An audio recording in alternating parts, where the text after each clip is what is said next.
Hello mga kakikis vlog. So 7th birthday ngayon ng pinsan ko, kaya magiging MC tayo. Decor lang kami ng pinsan. Ganda parang kulot. Ito na nga, nagde-decor na kami ng mga pinsan.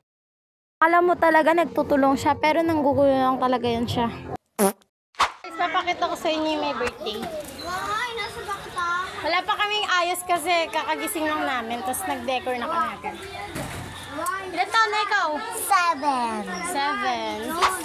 Dito sa video na to, makikita nyo kung paano kumanta yung kikay nyo.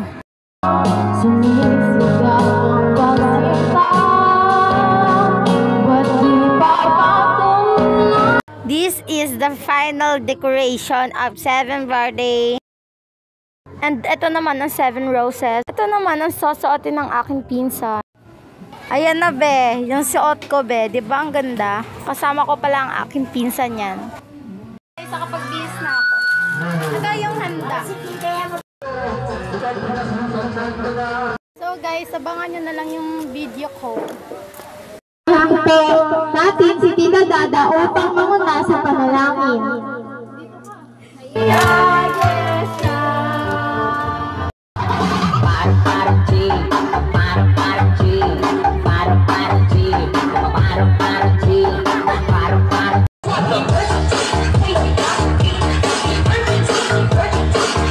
Sa video na to, kumain na ako nito kasi gutom na ako. Napagod talaga ako sumayaw. Sumayaw lang naman. Ito pala yung mga kasama ko kumain, mga pinsan. Nag-retouch lang ako, tapos na yung event. So, yun lang. Doon lang tayo matatapos. So guys, thank you for watching and I love you so much.